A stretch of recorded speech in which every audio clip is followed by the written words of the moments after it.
one of the challenges that we face with the incentives for the way that we deal with security is that in a world where a company can build an inexpensive toy that can hook into the Internet of Things via a wireless connection, and a parent that wants the neatest, coolest toy for their child, in that process between making something inexpensively and selling it to someone that it's been marketed to as cool, there's no one in that process that is incentivized to provide security as a number one feature of that product.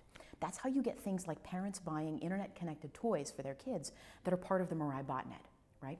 And the challenge there is, are the parents really hurt or the kids really hurt if a toy, a doll, is being used in a way that it isn't intended but doesn't actually harm those parents and kids? And the answer is, unfortunately, not really. Security needs to be built from the ground up in the kind of devices that are being distributed to people around the world that don't understand the consequences of a wireless connected toy or refrigerator, or God help us all, toasters, because this is what we talk about. The incentives for building something need to not only come from the device makers, but it needs to be something demanded by the consumer.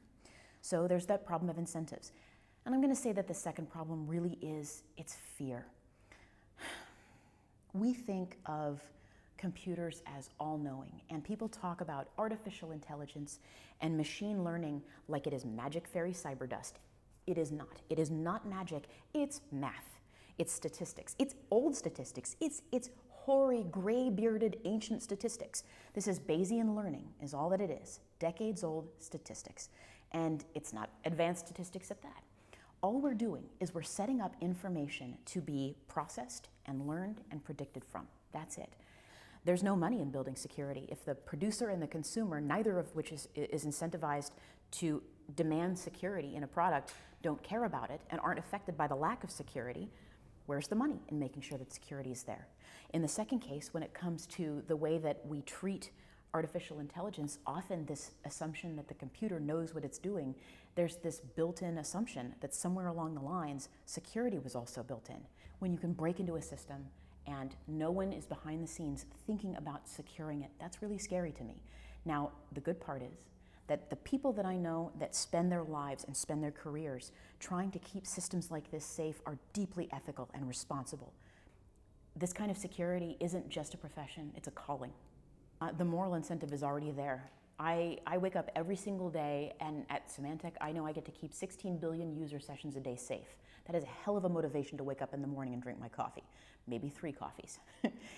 The people that I know do this not necessarily out of any financial incentive, but out of a sense of joy and creativity.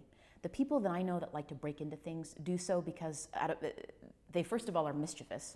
Some of the great hackers I know do it as a joke and a prank, but more often than not, that is the front of a deep fear that without them, no one would have found this security hole, that no one would be keeping people safe. And there's just too much stuff in the world for only hackers to be the ones finding security holes after something's been built.